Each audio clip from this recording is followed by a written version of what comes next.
I'm not mad that it's on. I'd be like, why would you be mad? Do we have to fight? No, I acknowledge we can finally fight each other. that's a real reason.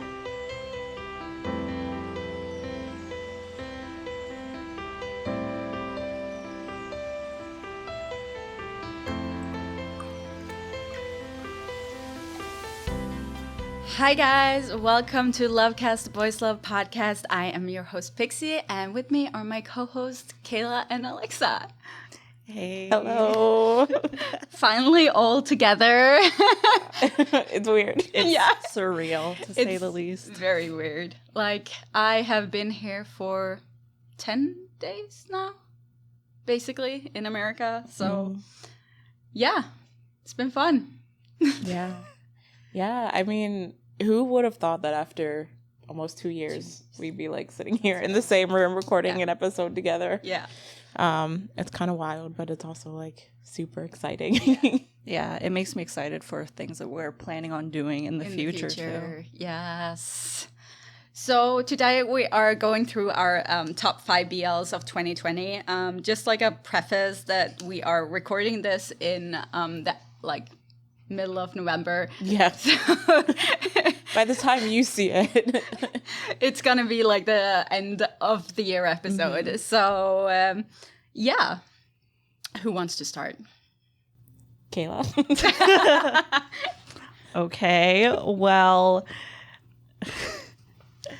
actually, this first series, I'm going to start in descending order, I guess. Mm-hmm. Like from 5. Yeah, from 5 to 1. Okay. So this is my number 5, and it's been on my mind a lot lately.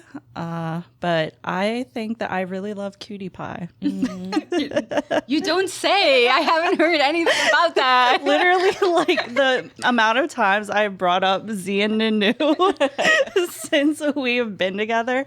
Yeah. And I will admit that like a big sole reason why I like the show is because of Z and Nunu. Yeah. I think they're superior. Haters can stay mad. They're famous. They will always be famous. And yeah, hate them if you want. But yeah. I mean, we were talking about this earlier in the car that while I wouldn't say like Cutie Pie is the best show that came out this year, it came out at the right time, and it exactly had a lot of excitement to it. There was a lot of discussions, a lot of it was fun to watch. Yeah. I mean, it was easily like number speaking, like one of the most like impactful shows of the year. And I think just like when we talked to Maya and Ploy both times, along with Bam Bam at the end, just hearing about the process and everything just makes me have a lot more respect for the final product that came out, and a lot of the stuff that they made sure to include, the statements that they wanted to make sure were stated within the series. So I definitely really respected it for that aspect. Yeah.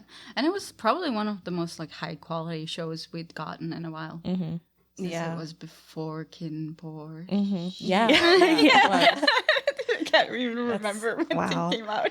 Yeah, I have seen some people say that they don't really like how overproduced the series feels. Yeah. Like when you watch it, the scenes between them kind of feel more like fan service than actually intimate scenes between two people. But I'm definitely biased. We all have our biases. And I acknowledge that the storyline isn't that exciting. Yeah. There isn't that much going on. Yeah. But I think that the cast really were the ones who did it justice. Poppy carried. Yeah. And Perth. We have to give Perth a shout out at all times. His little English one-liner. Which surprisingly weren't awkward either. Yeah. Sometimes that can be awkward. Yeah. But I've been watching the series again because I think it's become one of my comfort series. And I've been like falling in love again with all the characters. Like I love Kua and DL's friendship so much. Oh yeah. I forgot they were a side couple. No. Oh, DL and Max's character. Yeah, Max and Nat. Yeah. I forgot Max and Nat was in that. Yeah, I have some thoughts about them too, but maybe I'll get to that. I don't know. I think the friend group is a really good friend group. I love Sin as the local spiritual friend of the friend group. I think that them keeping him with like that strong Buddhist identity was really cool. And I love that he never tries to change himself for Noir, and Noir doesn't like expect him to change himself because he likes how he is. Yeah.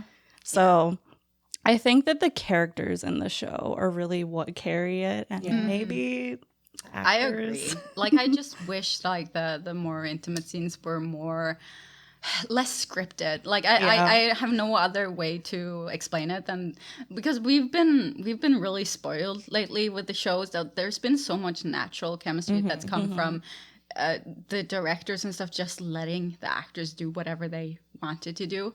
So yeah. Yeah, it definitely has a different vibe to it than other series that have come out this year. Yeah. Another big thing is that I just love the idea of a queer take on an arranged marriage and how everyone is just like so on board with it and okay. Like, I find that so unique, and that's definitely something that we haven't seen in a BL yet. Yeah, I remember when we first learned about like what the storyline was going to be and that it was going to be like an arranged marriage. It feels so cool to see that. And the way that they did work aspects of marriage equality discussion and everything into it felt very on point for the time that we're in right now, especially in Thailand and the ongoing fight they're having for marriage equality. So it felt nice that they took a story about arranged marriage and make sure to include points that were relevant to marriage talks in the current society. I mean, the original story was based like in a fantasy world where you could actually get married. So they sort of changed that to fit into the political situation in Thailand right now. So I like that they did that. They don't always have to follow the books slavically. So yeah. Yeah. I'm not mad that it's on. I'd be like, why would you be mad? Do we have to fight? No, I acknowledge. So we can finally fight each other. That's a real reason. Let's go. But yeah, I acknowledge that it definitely isn't the best series, but I think just like what it means to me and the timing of it is why it's on my list. I'll have fond memories of that. Yeah. Alexa, your number 5. So my number 5 was You're My Sky.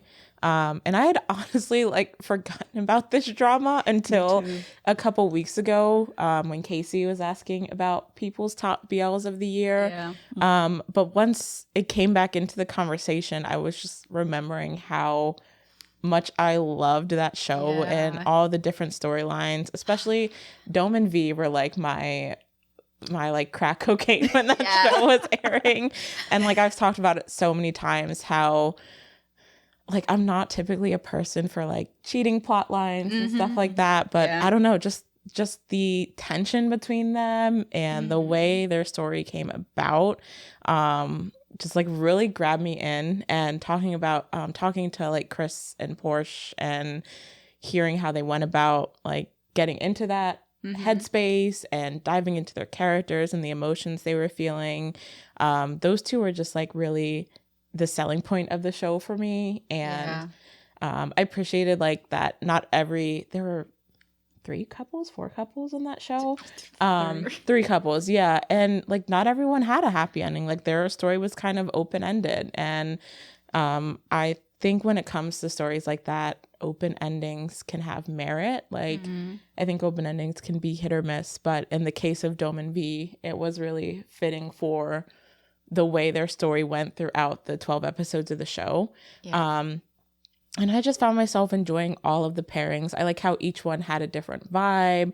We had the couples that were established more early on and had to kind of figure out their relationship throughout university and plans they wanted, whether it be going to Japan to do their masters or trying to get into a professional basketball team and these kind of things. So I appreciate when shows have established couples and they navigate problems that are realistic to established couples, as opposed to just throwing in a cheating plot line or a random woman coming into play, which so many other shows rely on. So I think like we had those fights and those like almost breakup moments, but they felt more realistic to the characters, like what they were trying to do in their personal lives versus how that impacted their relationship. So I think I really enjoyed that aspect and how they built the characters and their relationships. And it was just a fun show to watch. I liked the friendships in that one as well.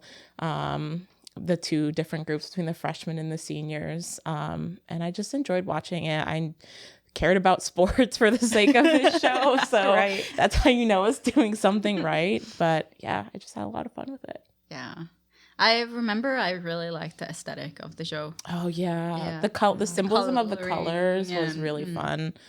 Was really good. Spoiler alert, I did not finish it. That's a crime. So, I don't know why I fell off, but I sort of halfway through, I just fell off. I can't explain it. It's fine. It's fine. The bitterness. It's just fine. But yeah, the production value was really good for kind of the entertainment company is a smaller one, not super well known. I think that was like their first project that they took on. So I remember listening in on like the Twitter spaces and stuff they had with the team that did the color coding, I almost said, like the color grading and everything like that, and the symbolism in it. And I just really enjoyed that aspect as well. I thought the production really stood out. Yeah, I remember watching it and thinking, like, this could be on Netflix because the production quality is that high. And it kind of set the bar for all the other more artistic BLs that happened this year, I feel like. But yeah, I had kind of the same thoughts about being reeled in, but with the main couple. Yeah. And the same thought again of being like, oh, I actually care about what happens to the basketball team. Like I'm rooting for this team. I actually care about them making championships and stuff like that. Yeah. So, I think like it might just be that I don't care about sports at all. And it just made me fall completely off. Nothing could redeem the fact. But like I can acknowledge it was a really good show and it was above a lot of other shows, like in quality. That's a compliment in Pixie language. It was above other shows that came out. That was not on my list, but obviously I didn't finish it, so yeah. Fair enough. Yeah. So my number 5 is Old Fashion Cupcake. Yes, the Japanese. I just like really enjoyed how they showed the working Japanese lifestyle and the challenges that comes with that and how it like it's such a like gray way of living. You know what I mean? Like the office lifestyle and how you can get like wrapped up in the mundane routine. And I really appreciate them doing the whole routine where like, oh, they're gonna do like a girl thing and go eat sweet foods and talk about love. Just like you have grown like almost 40-year-old man sitting talking about love and taking selfies, and it was funny. Yeah. But I like the scene that really stood out is when he confesses to him. And it's just like the camera is shaking and it's all over the place and it's very well done for the chaoticness of the scene and the two characters. So yeah, I thought it was a really cool commentary on like maintaining your youth and your passion even as you grow older, and like this idea of him approaching 40 and his midlife crisis and thinking that there's all of these things that he hadn't done, but he felt like he was over the hill to do them. And just having this person come in that kind of shows him like that age doesn't matter in that regard. Like you're never too old to go out and eat pancakes and take selfies and talk about your crushes, and also the aspect that gender plays into that, of them feeling like these are things that only girls do, and kind of breaking the stereotype in that way as well. And another one where I love the production, I think Japanese dramas have like two filters that they use. It's either like the super airbrush, like obnoxiously brightened like school drama, or the very dark, like kind of muted colors. And I love that like muted aesthetic, and I thought like it really felt fit for the story and the way they were trying to portray like where he was at in his life. So I love that aspect of it as well. And it's nice to have like a drama that's about like grown people. No, but really, just, like students. No, I actually kind of like the length of it too. While it is on the shorter side, I think it fit for the story. And have you guys seen the extra clip that came out? God. Yeah, I'm excited. I don't know if the Blu-ray DVD has actually come out yet, but I'm hoping all the clips will pop up once it is. But yeah, I mean, 5 episodes is really short. It is. But I think they utilized the time really well. I remember I watched it because we did a review on it. So I kind of binged it. And it went by so fast, but I didn't feel like it was missing anything, despite it only being 5 episodes. So I thought they did a great job with the time that they had, and the story felt full and complete in just 5 episodes. It made me think about life a lot. I've been having a life crisis, and now that I think about the timing of this life crisis, I'm like, it kind of matches up with me watching that show. Because it just, like you said, the main character is someone who is like, oh, I'm getting too old to be able to do this or this or this. And it's kind of thinking about like all the time and years he's wasted being in this mundane life and where he's comfortable, but it's not really fulfilling. Exactly. So But he just does. Yeah, it really had me. Real. It really had me doing introspection, reflecting on myself. Literally, as we're sitting here, I'm like, "Oof, that's real." But that was what I liked about it, that it made me think about life in a very, unfortunately, sometimes realistic way. Who needs therapists when you can just watch? That's what I'm saying. As someone who's studying to be a therapist, guys, please still go to therapy. You can do both. Both. BL helps. Just listen to the podcast. It's a therapist. No. Kill out. Anyway. Number 4. Anyway. So my next one at number 4 is Blueming. This is another one we've talked about before, but it's definitely my favorite Korean BL that has come out, and there have been so many, so that's saying a lot about just the quality of story and production. Since there's been like recently a boom in Korean BLs. Yeah. But we've said before that Hwang Da-sul is like a genius, and I stand by that. Like, I don't think this series would be as good as it was if it wasn't for her direction and her writing, or whoever else was involved with the writing. And I just love how beautiful the directing is. Like, every shot is so intentional. This is another one that's like aesthetically pleasing to watch. So not even like considering the storyline, just looking at it is nice. All the scenery, stuff like that. I love everything it has to say about Korean beauty standards and the culture of dieting, and how you can only get ahead in certain fields if you have the looks, and not so much like through hard work. Which is something that we see the main character like being so frustrated with, and kind of like going along with himself, because it's like he's a cog in the machine. And what is he gonna do to like, make it? The narcissism that he has is solely so he can actually like get somewhere in the field, and like he feels like he almost has to keep that level of narcissism almost to an obnoxious degree, because otherwise he'll let his insecurities kind of like, and the parental trauma from his mom and everything just kind of take over. Yeah, another thing I loved was how you see Siwon, the main character, kind of trying to overcome his generational trauma that him and his sister have.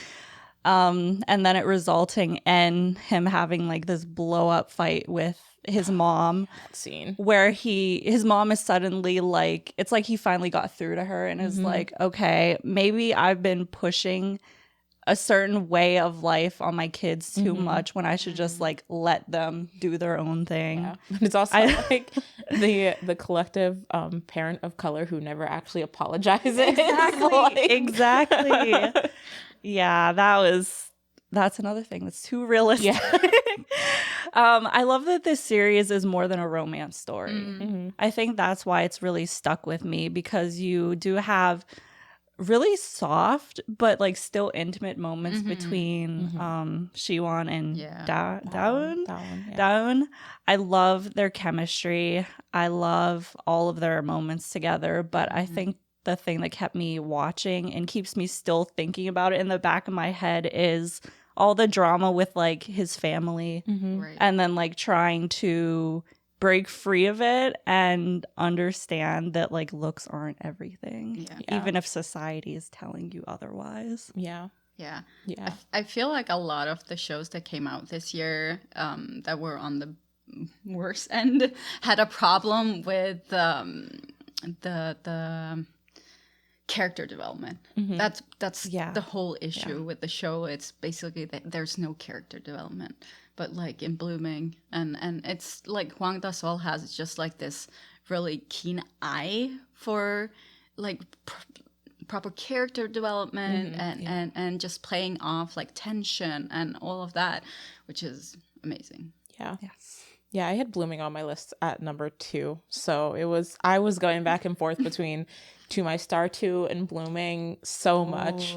But at the end of the day, I think I did just like, we already knew the characters in To My Star, but I connected with Siwon and Daeun on like such a like strong level for like the reasons that you mentioned. So I put it higher for that reason. And I also appreciate Daeun, how they kind of made that commentary on wealth and kind of using his money and his parent status, like how he was basically the reason Siwon won the drama competition, and him kind of having that realization that using his parents and his status doesn't always equate to the best outcomes, and people don't always take that for the intentions that you might have wanted it to have. So like that conversation of like intention versus how it's received by the other party. And it also just kind of dived into his own relationship with his parents and how absent they were in his life. Like he was like having these like dreams of like his family just like having dinner together, and then like it would pan to like so an empty house, and it was just like so sad. And it just kind of shows why he latched on to Siwon so much, and like having that comfort that comes from having another person who is there, honestly, just there when you're so used to not having someone there. So yeah, I loved the characters. I loved how the relationship developed. I loved the conflicts that came and how they were resolved. And I just think it was really well done. Definitely also my favorite of the Korean BLs we've gotten so far. Yes, definitely. Okay. So number 4, we literally put this on my list 5 minutes before we started recording because I wasn't even thinking about it in the BL realm, but we have to put Heartstopper on there. True. Like, yeah, we've done a whole episode on it. If it didn't make it onto our list, I would have been not happy about that in retrospect. And I just like, you all saw me when Heartstopper had just come out, and how the brain rot was real. And we've had the conversation like so many times about how important it was to just have this show that had so many openly queer actors playing queer characters, and the intentions that they went into with casting with casting people who were exactly the characters that they were in the novel, casting a Black trans woman to play the Black trans character, and things like that. And even going into the second season, we have already seen that with the casting, and just making sure to bring the diversity that the original webcomic had into the show. And a show that's on Netflix nonetheless, like on such a huge platform. It's done so much for the careers of the cast. And, you know, we're seeing like everywhere. Yasmine Finney as a Black trans woman is getting so many incredible opportunities. And it's just so cool that a show was able to do that for someone who deserves it. But yeah, just getting into the letting people have queer joy and letting like young high school students see queer joy and happy queer relationships. And in Western media, you know, we have some, but a lot of them are so whitewashed and so, I don't know if sterile is the right word, but it feels like they don't have the same level of heart that Heartstopper had. And I think it just goes to show how much Alice Oseman, they were involved in the production, and you know, so many of the crew and the staff also involved were queer and very personally like involved in the story. So I just think all around it just was a show where you could see all of the effort and care that went into it, and it really panned out with how the show was received and how people cared about it and cared about the characters and the impact that it's had for young queer people in high school who were using it to come out to their parents, all the way up to like older queer people who were reflecting on how that's not something they had in high school, and how cool it is to see younger kids now having that experience. So yeah, I love that show, and I love the characters, and it's just been really cool to see how it's grown throughout this year. Yeah, I think we all expected it to be big, but I did not expect it to have like the impact that it did have. Yeah. Like, to give you an idea of how impactful it was, at least in the US, when I went to go try to find volume 1 and 2 in the bookstores, it was sold out everywhere. Same online, like it was back order for weeks. Yeah, and then I ended up going to a Barnes & Noble location, and they had one copy of volume 2, not even in the correct section. Like, I just happened to see it on a random shelf. Yeah. And I asked, like, do you guys have volume 1? And he was like, we literally just got our shipment in this morning. Wow. And he went and took it out of the box. And I was like, that had never happened to me before when I'm trying to buy a novel or a graphic novel at that. So I thought that was really crazy and spoke to how much of an impact this series has had on people. Yeah. That they even want to read the story. Yeah, I couldn't get a hold of it. I had to like buy the Kindle version. Yeah, I ended up just reading it online because I was like, I'm not going to wait to order a copy. But yeah, it's just been amazing to see what it's done. And I'm so excited for seasons 2 and 3. And now they're in production. And it's definitely going to introduce some more of the heavier aspects of the Heartstopper story. But I think they're going to do it in a way that's really well done. And we'll get to continue to see the impact that that story has had. And I'm excited to see the cast come back and all of the new characters. And it was a great show. Yep. Yes. So my number 4 is To My Star 2. Surprise, surprise. That did not come as a surprise to anyone who knows me. I think a lot of people didn't like it because of the way we didn't know what was happening throughout like over half of it. And it was kind of nerve-wracking, and it was like very sad. But like it got like tied together so well at the end, and I'm not mad at it. I wish there was like more domestic life of them together. We got some flashes, but like Wang Da-sol, there's not much more to say, honestly. I love her. I wish we could talk to her. Yeah, but it's so difficult getting in contact with Korean people in the industry. People. No, but To My Star 2, like I love sad shows, so that probably also factors into why I enjoyed it so much. But it's another one where I feel like the conflict felt realistic for an established couple, and especially when you get more of the backstory and start to understand the trauma and what influenced the up and leaving, basically. I feel like it made me really feel for both characters, because at first I was like, well, fuck this guy. Like, why did he leave without saying anything? And it was his birthday and like all of these other factors. Yeah, he didn't do anything wrong.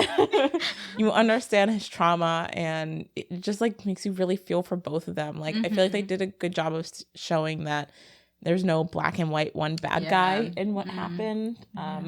They both had issues with communication, and they both had their own personal trauma that, you know, impacted them from being 100% clear in communicating in the relationship and their needs and how they were approaching each other. And it was a slow burn. It was hard to watch it each week, and each week was just like sadder and sadder and sadder. To be honest. But it felt all that more like satisfying once they finally had that breakthrough and were like talking with each other and understanding each other. So it was I really liked that the show really didn't have a villain. Like there's no clear villain. Even the ex-girlfriend was she was cool. chill. She was cool. Yeah, it seems like something that is like, well, why wouldn't they be chill? But the way that women have been like represented in BL makes it so that whenever you have a character that's just chill, it's like, oh wow. Anytime an ex the bar shows so up, low. anytime an ex shows up, you're on edge, especially if it's a woman, because they're so historically written in such a bad way. But yeah, no, it was, all of the supporting cast was really cool. I love the little girl. She was so cute. Can I just like be a little weird? Yeah. Like, it's not a podcast without me saying something weird. You know how they kiss when they're falling? She knows what I'm talking about. You know the kiss they have when he's falling down and he's bleeding, right? Yes. If you like go back to Where Your Eyes Linger, and when they're almost kissing and he's saying, yeah, I'm not a pervert, I'm not gonna kiss you with a bloody lip. But in To My Stars 2 they do that. Why the Soul directed both? I just find that so funny. Oh, how the tables have turned. She was like, wait, actually people want this. Yeah, so we're all perverts. Oh my god. Speak for yourself. Well, who knows? Who knows? Okay, Kayla, number 3. Okay. I need to preface this by saying that I am severely behind on this show. Which makes you wonder, like, why would it be on your list if you're so behind on it? But I think the first 2 stories impacted me so much that it, like, altered my brain chemistry. And so I really love War of Y. I really love it. I feel like I originally bought the AIS Play YouTube membership to watch Oh My Sunshine Night. Yeah. But the reason I kept it was because of War of Y. Yeah. It's one of those things where it was just there. Because you know how AIS Play is, they only had 2 shows up because for they just $8 a month. They $8 a month. Yeah, I was paying $8 for that. You don't need to talk about it. But like I said, I love Not and Pan's story so much.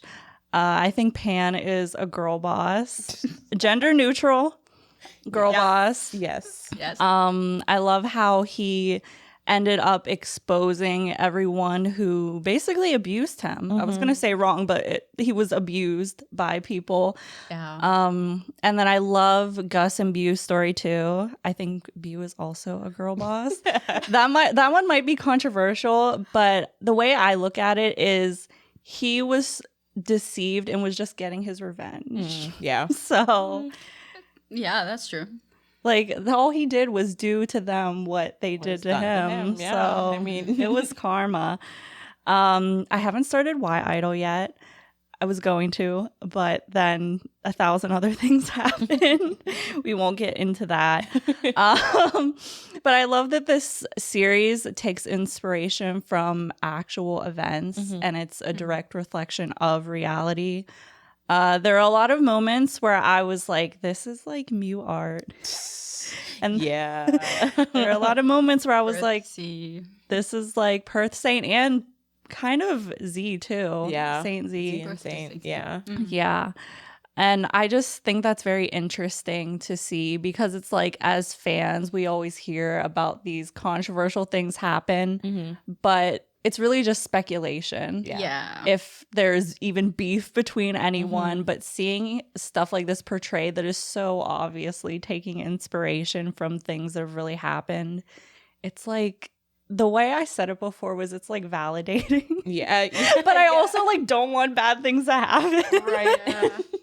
But it feels validating because it's like you make videos about these things and then it's like, wow, I was right.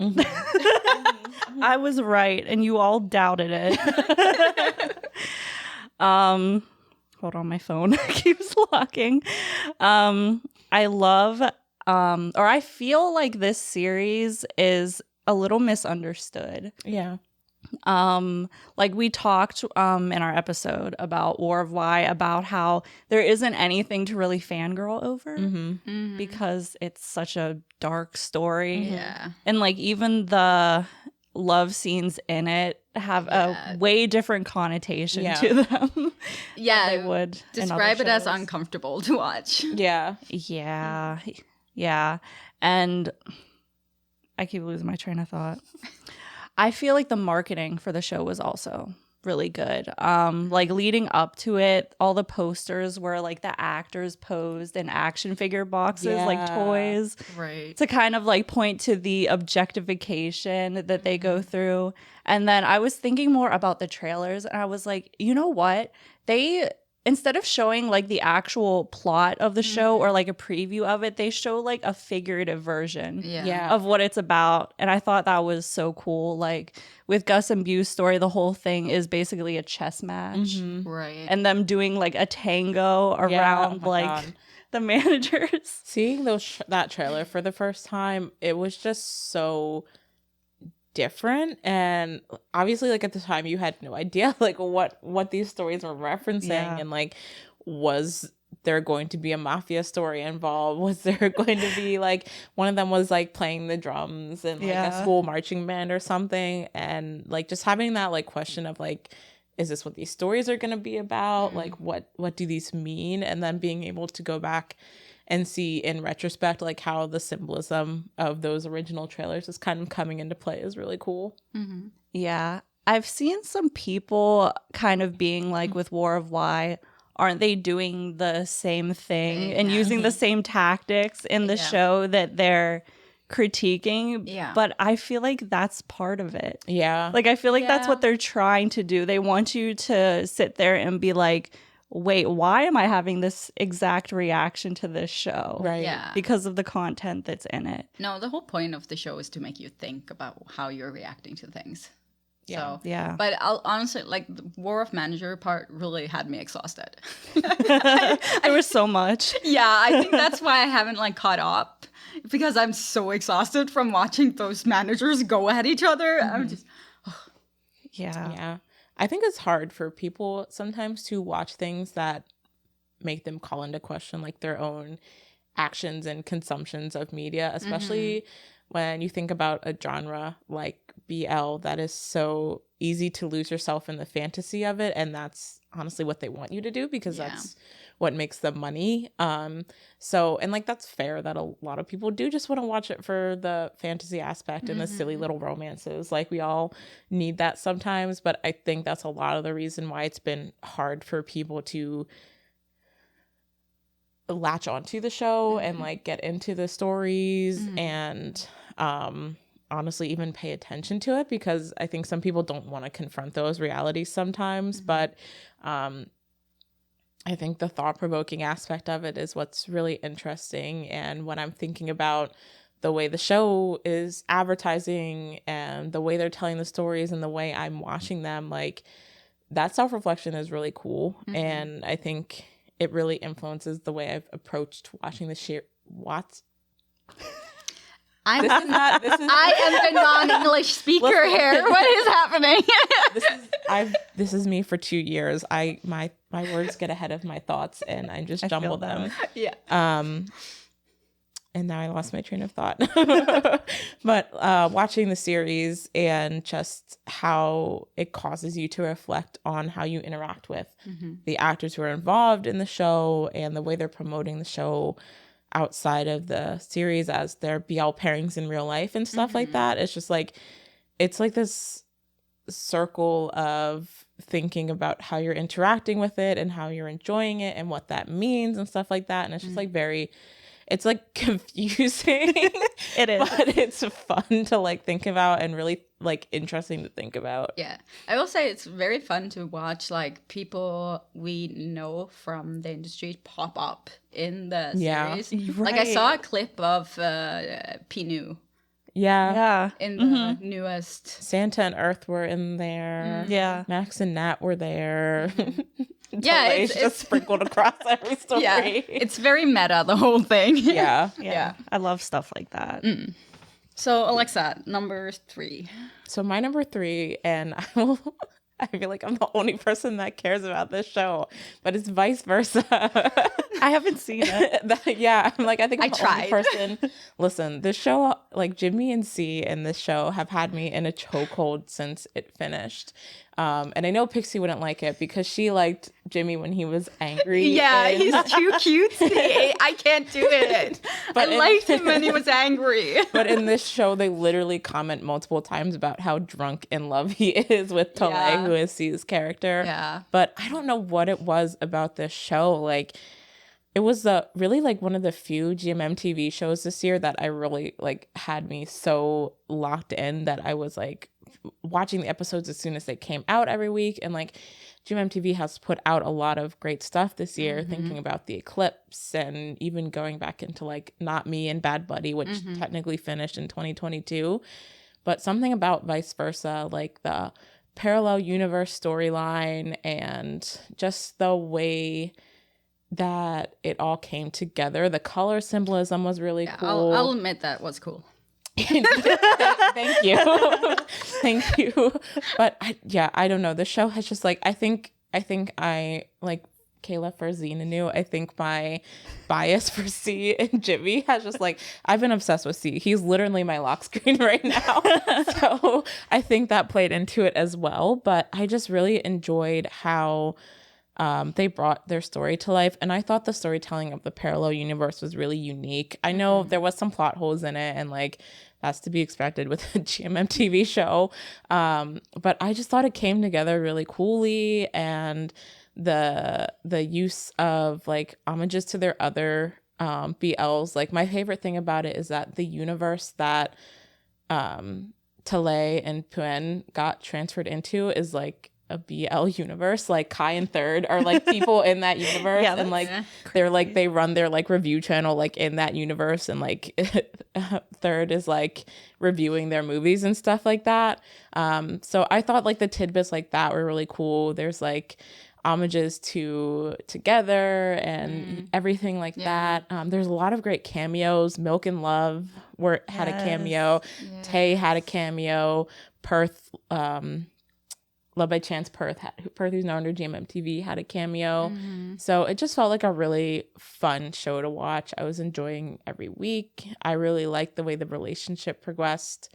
There was no unnecessary breakup moments, and the conflict of traveling back to an alternate universe and then going back to your real universe was done really realistically.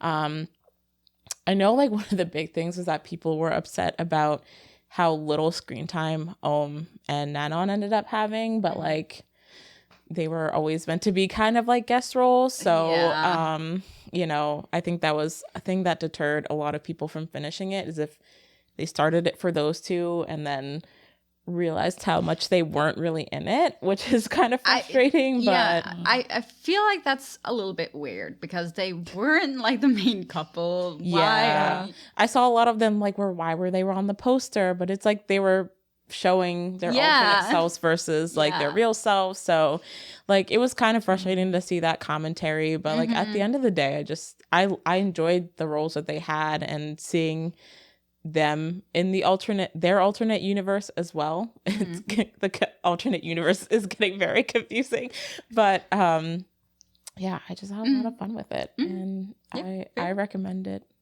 if you guys want to give it a shot again, Pixie. You're like, no.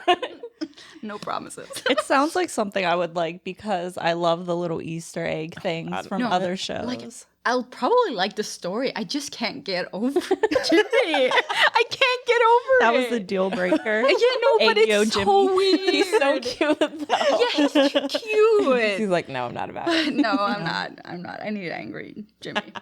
Talking about GMMTV, my third one is the Eclipse, which came as no surprise to anyone. No, the show was amazing. I did not have high expectations for it at all. And I didn't know what to expect from First and Kaotong, but they delivered. And the story is interesting. It's unique. They're like, even though it's in a school, it doesn't like have the same vibe as other like school BLs. And I really like what P Golf did with the directing. I like the shots they had, like with the boat and all of that, and the symbolism. And Kayla went into that when we filmed our Eclipse episode. Yeah. That there's a lot of fun in it, and it's fun to watch just for entertainment, but it's fun to also like analyze. Yeah. So that's why it's on my list. Yeah, I think series set in high school tend to be hit or miss for me, which is ironic because my number one show on the list this year is also set in high school, for most of it at least. But you know, I always get scared of like the blue shorts shows, you know, the little blue short shows. Technically, this wasn't blue shorts. They were black shorts, the little black shorts. Nice change.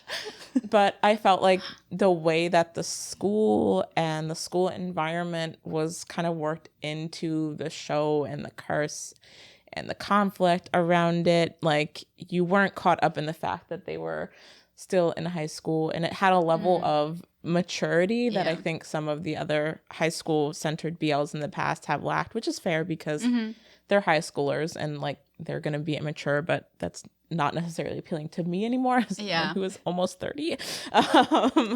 But I think this one, just like the other aspects that played into the show and the symbolism of things and the way the story was being told kind of took me out of the fact that it was in high school. So I was able to enjoy it a lot more than I probably would have if it was a different type of story set in high school, you know? Yeah. I know a lot of people were like a little bit didn't like that it wasn't as heavy on the horror element, like the curse aspect. Yeah, it was very different from the pilot trailer, which I think threw people off. But like we said in the deep dive, like the pilot trailer is always different, so different from the final product. So no, I really enjoyed it. Like I am for the first time shipping in my life. So First in Kaotong. Yeah. Oof. Yeah. Obviously I love all of the astrological symbolism in the show. I also just love shows where people are trying to take down a system that's like oppressive to the people under the it. Government type vibes. Yeah. I love that type of stuff. So where'd my train of thought go with that? I love that everyone had like a reason for what they were doing. Like they showed the teacher Chadok why he was doing what he was doing. They explained Dika. They explained everything. Probably some loose ends here and there, but it's like compared to what it usually is, it's a lot better. Yeah. I also love how we just see this generational thing going on where Chadok was suppressed by the school, and then he ends up being the one who is suppressing people. Yeah. And he's kind of trying to make Ak into the next him in a way. And it's just too much pressure for him. Yeah, and he not knowing about what happened to I said his name just like 2 seconds ago. No, but he didn't know that he unalived himself. And like the impact that had when he figured that out. Yeah. I love that. Yeah. Okay. It made you feel bad for him, even though the whole time you're like, he's the villain. But Yeah, is he really but in he the wasn't. end? Red herrings all over the place. Yeah. Okay, number 2. I love 180-degree longitude passes through us. That's a long title. I always just call it 180-degree. But I did not expect to love this series so much. I watched it all in one sitting, and it happened to be the day that the finale came out. So I was able to watch the finale too. I was in a little bit of a mood where I was feeling sad. Oh, you guys just like sad stuff. Me and Kayla are one in the same. Yeah. It's like wallowing in the sadness. But yeah, I was already kind of sad when I was watching it. And then if you've seen the show, you know that it's really emotionally taxing to watch. So I feel like this series does tension so well. We always talk about tension. It's like the whole thing is like a will they, won't they type situation. Yeah. So Wong and In the whole time, they had me watching literally them with their longing stares from across the room and then like wondering if something was going to happen or not for like 10 episodes straight. And I was still watching it. And I have the worst attention span. So I don't know. It was just that compelling that I was like, I need to keep seeing if this finally happens. I think it was in Lila from Starstruck, her interview with Pon and Nike, where Nike was saying that the series is a lot like a stage play. And that's the first impression that I had because a lot of the scenes or conversations will take up an entire episode. Right. So like typically with BLs, it's like all these different like physical events are happening. But with this series, it's like the mom and Wong will get into a fight and it will take the whole episode for the fight to be like resolved. It's just like one scene in one setting and it like doesn't change. Wow.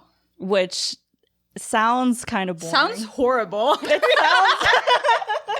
See, you're saying it sounds horrible, but I loved watching this like volatile like child and parent relationship. And then you just have In who is stuck in the middle of it and he doesn't want to upset either of them. So he's just like, he's kind of like a pushover. He's just like, I don't know.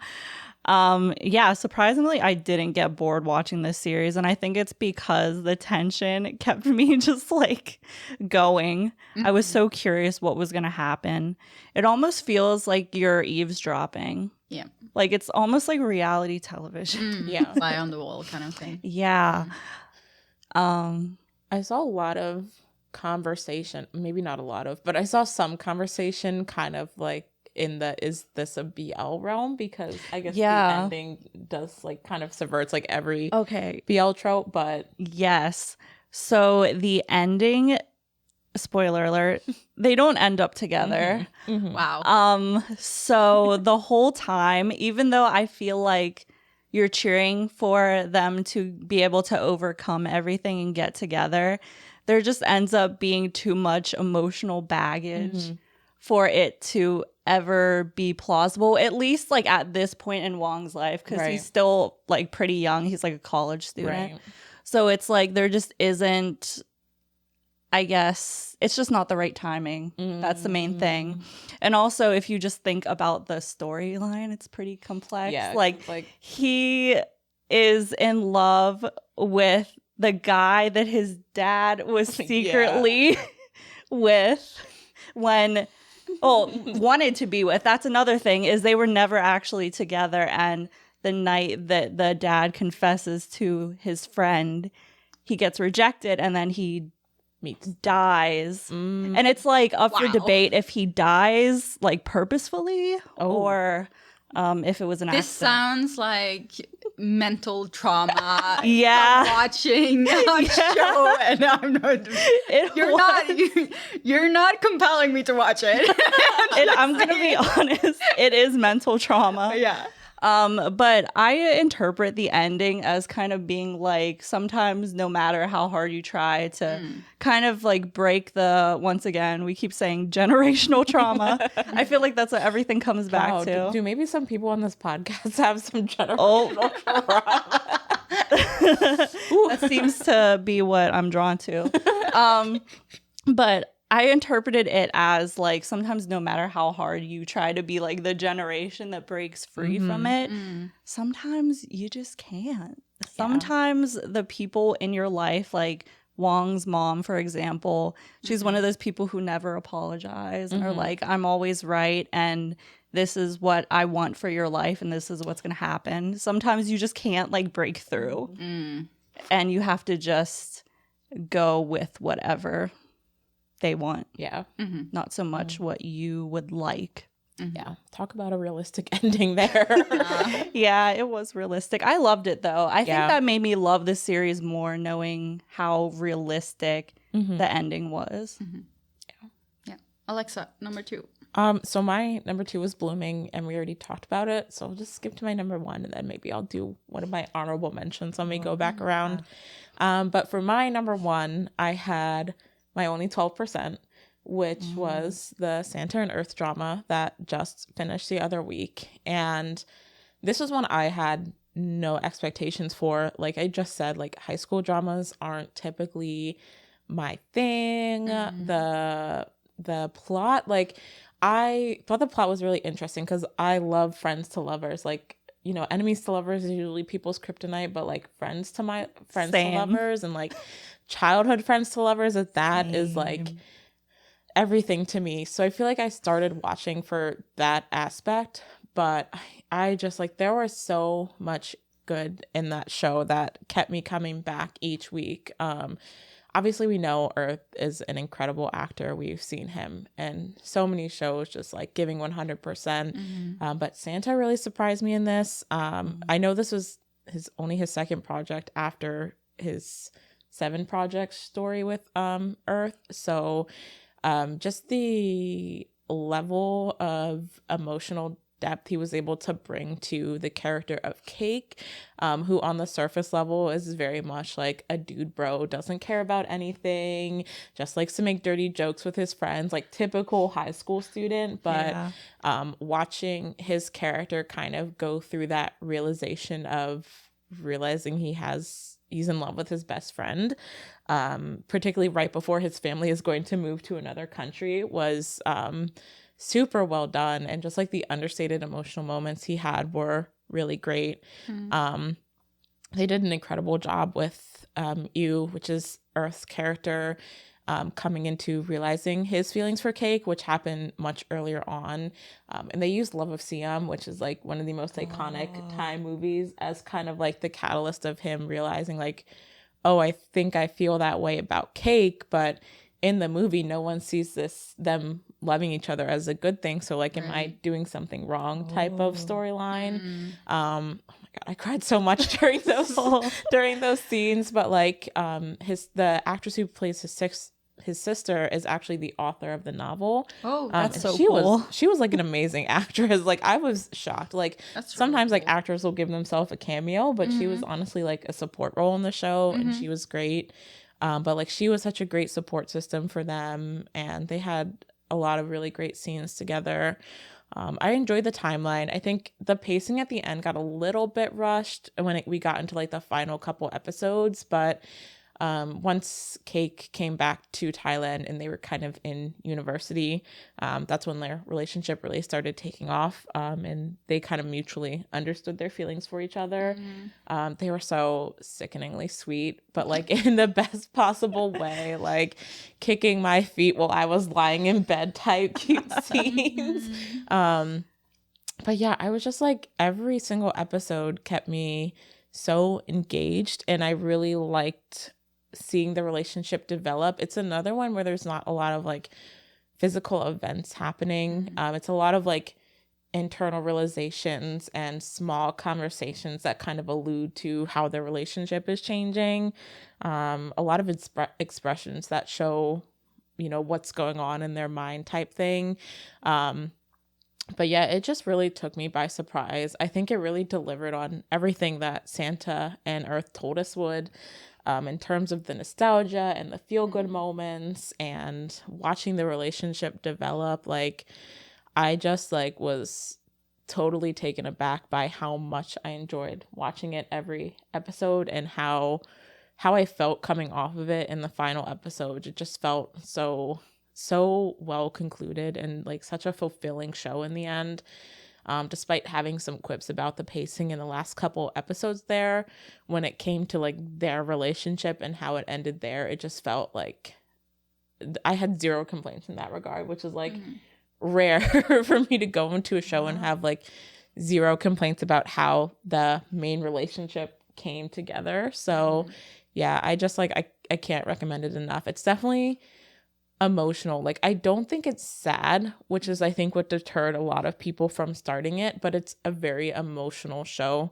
There's a lot of emotional realization going on, and so like if you're a crier like I am, like I cried a lot, but like it wasn't necessarily always sad. So I think if you enjoy like emotions and also like a really sweet love story, then I definitely think it was a great watch. And maybe it's just because it's so fresh in my mind, but like it easily stood out as probably my favorite of this year, which is why it's number 1. Wow. Yeah, I only watched the first episode, but my first impression was just how much Studio Wabi Sabi's production value has improved. That entire like one shot of like the first episode, like the first 5 minutes was just a one shot. It was so well done. Yeah, they've definitely moved on from a lot of those whitening color filters into more of a color grading, which I really appreciated. So my number 2 is Semantic Error. And there's no surprise again. Yeah, I think like Semantic Error is one of like the most unique shows, in the sense that the characters are unique. Like writing a story about a character like Shu Sang-woo has to be hard. I couldn't, like, as I hobby write myself, and I can't imagine writing about like such a complex character, and it's done in such a good way that makes it understandable for people watching who have no idea how that works, to being accurate at the same time. And I really liked like how they used color and the frames they used, like, and the scenes where they were filming it, and also like how they stuck to, for the most part, how the webcomic story went. There wasn't much changes, and they sort of threw in like a lot of the Easter eggs, like things that were really, really big from the comic. Yeah. So yeah, one of my favorite aspects about that show is I'm such a sucker for using things to tell the progression of a relationship. So with the red tracksuit and how it slowly became wearing less and less red over time as they got closer. Like, I love little things like that. Yeah, I binged it because I don't know why I didn't watch it when it was airing, but I was just like, I'm too cool for this right now. So everyone was talking about it. So I was just like, dying after I'll watch it later. But yeah, I really enjoyed it. Like the story is not super complex, but I think it's a good enemies to lovers storyline. And I don't know if they've ever explicitly state that Sang-woo is autistic, but I know that is the general consensus about his character. And I think they approach that really cautiously and with a lot of respect to the aspects of his character that might fall on the spectrum that they included, which I know can always be hit or miss in BLs and honestly media in general.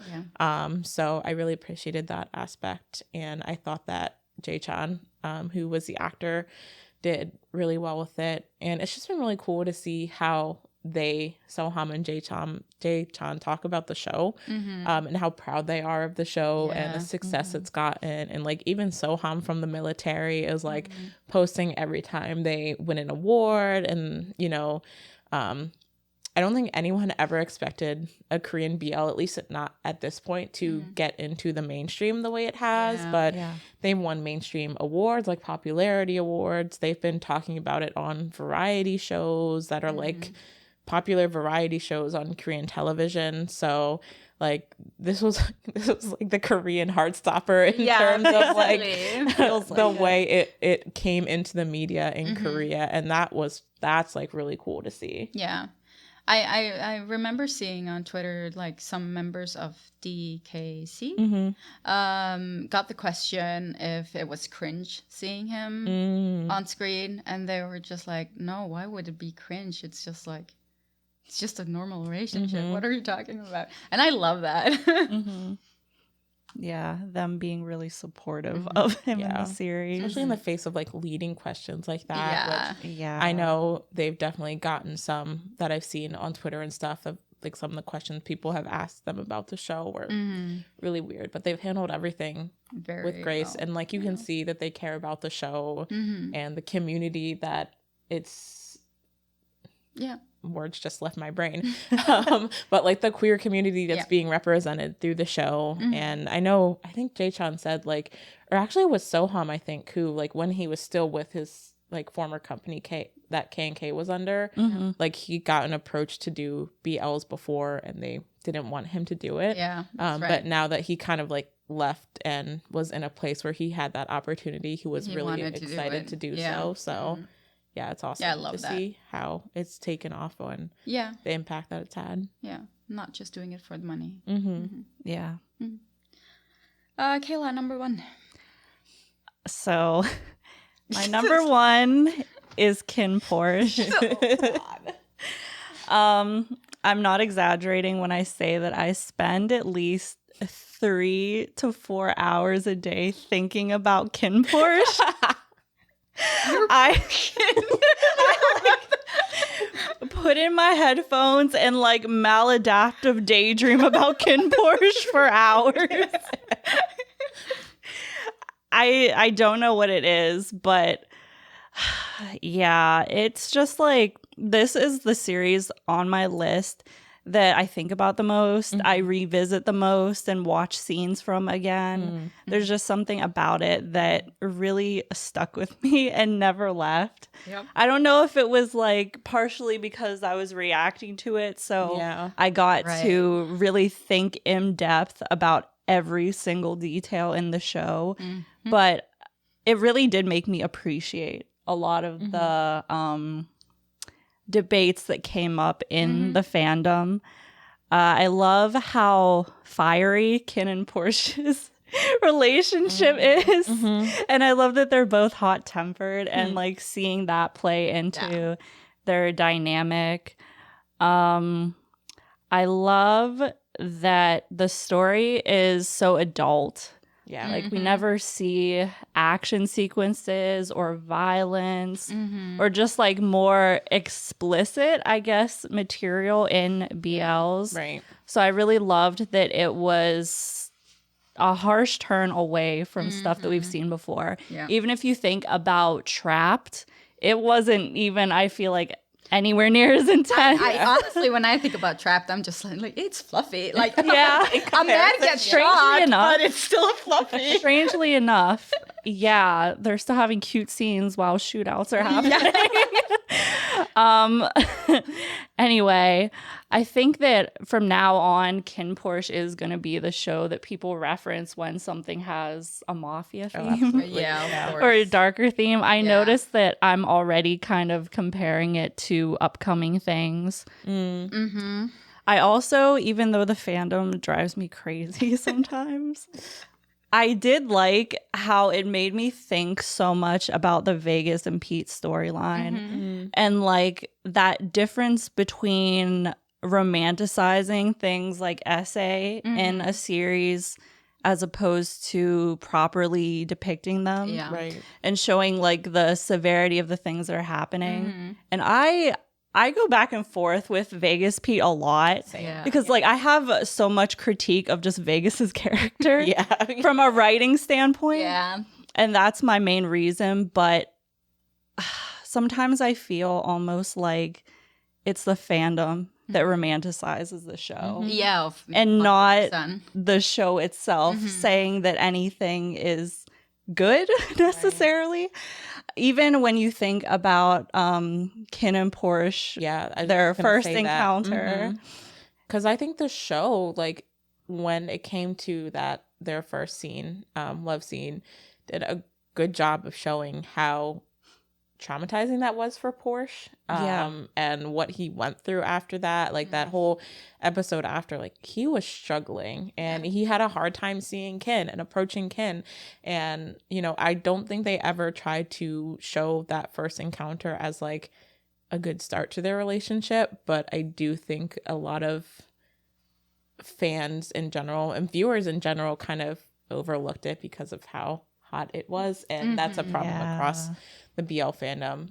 But I think the show itself and their intentions when it came to the way that they wrote the more difficult and dark and problematic aspects of the show, I don't think they ever went into with the intention to romanticize things. No. And I think I have to, you like separating that from the way the fandom interpreted it is like very important, and that's why I agree. I do feel like the Pete Vegas storyline could have been pushed to a more darker field. It was a little, they held back a little bit, I think, in how the severity of like what was happening was, but in general, like it's a good show, and but the only reason why it's not on my list is because I didn't.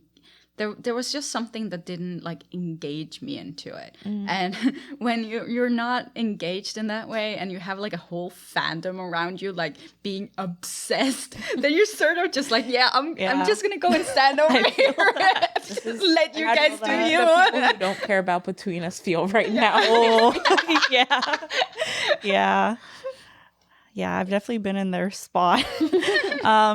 I also just love the cast. Like Tong, Jeff, for me. Barcode, Oppo, literally everyone. I think seeing their interactions outside of the show have added like another layer of fun.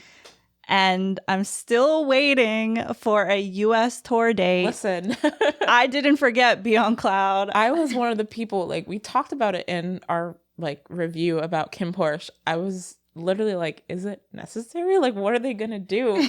But actually seeing like the clips from the show and the tour in Asia, I was slowly like, I want to go so bad. I would go solely just to hear Why Don't You Stay live. But like the performances and the fun they were having with it, like I want to see Sailor Perth live. Like, right now I want to go so bad. So like I'm waiting Beyond Cloud. Is it necessary? No. But is it fun? Yes. And it's just like something like I could imagine meeting up with a bunch of other people who we have only known online, who also love the show, and just like the atmosphere I think would be really fun. I agree. Like any other concert. Yeah. And Oppo. That's all I have to say. Oppo. Oppo. I love Oppo. Period. Period. Yeah. Okay. So we're jumping over you and I'll doing just my number. Well, just do my number one first, and we can do honorable mentions afterward. Yeah. My number one is Between Us. Just started, but I understand. Episodes are out at this point. No, I understand. No, but I know 2 episodes. But have you seen those episodes? He'll win. He'll win. Listen. Don't even get me started. I had to grip the mic for that one. Dude, like the tension, the chemistry, the how they put it together with Until We Meet Again, just showing where you are in the timeline. It is just like when you have a show that you waited for literally almost 3 years and have such high expectations for, and it delivers. Yeah. Yeah. Silence. Yes. Yes. I think like normally I wouldn't like rate a show after 2 episodes. But I think like what these 2 episodes have shown is that they know what they're doing, and I think they're gonna keep going at the pace they have. I like it has to be majorly bad for them to fail. And I trust them. I trust Wabi Sabi to do this properly. And we actually kind of know how like the story progresses. So we know what's gonna happen, but it's just like we've just seen hints of it. Yeah. Not the whole story. And that's what I'm excited about. Yeah. But I know it's gonna be great. So that's why I'm saying it now. Put it into the universe. That's Manifest it. it. Yeah, I love my own flute crumbs, definitely. God, yeah. And as a Dean Parm girly, like when they reinserted the grocery store scene, oh my God, I full on cried again. I was like, this is too real. Yeah, they're great in it.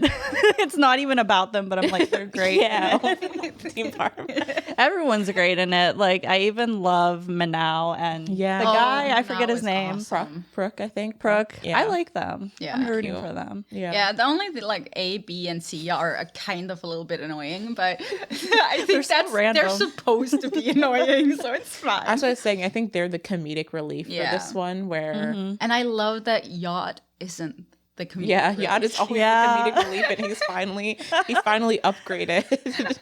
If we don't count Paint with Love, which I don't know what he was like in that show. But. No, we don't talk about that.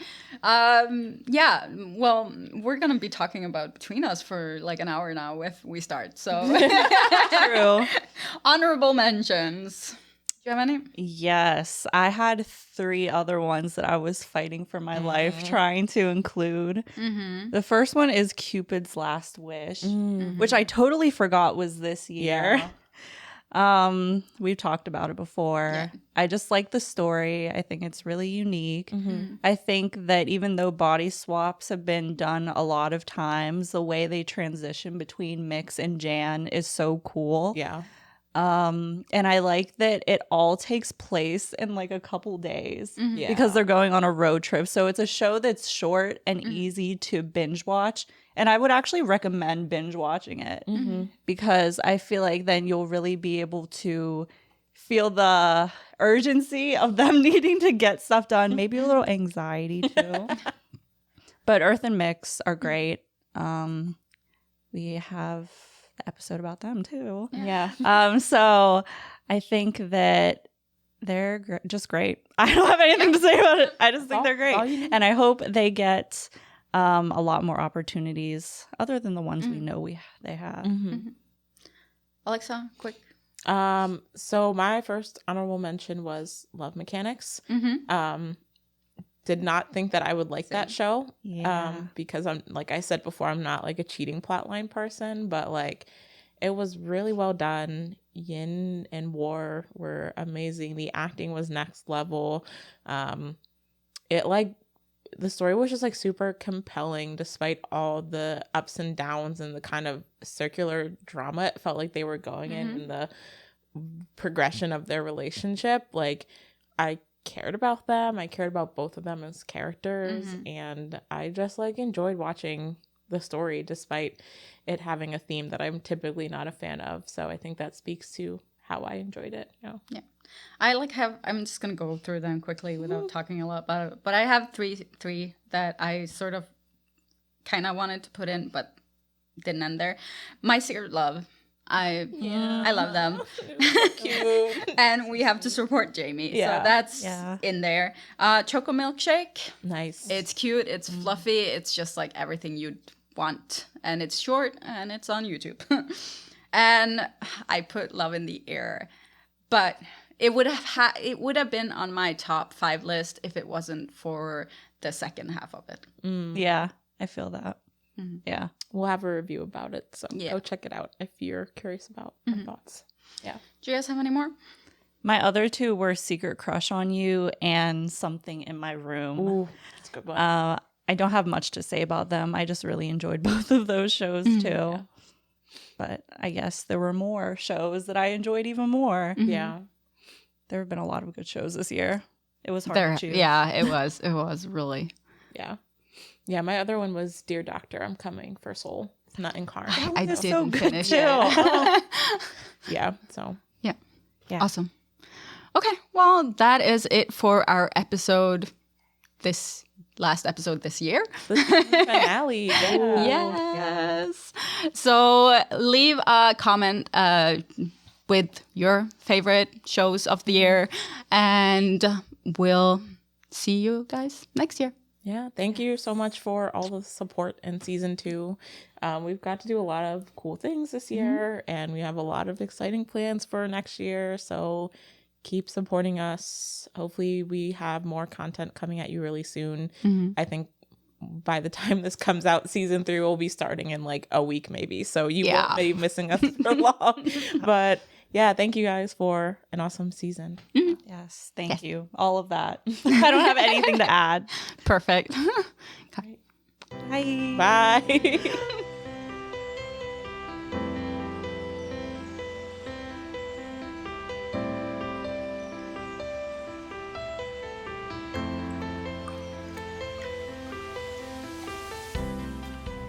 All right, we're recording, so whenever you're ready, just take it away. Perfect. Okay. You guys ready? Yeah. I hope so.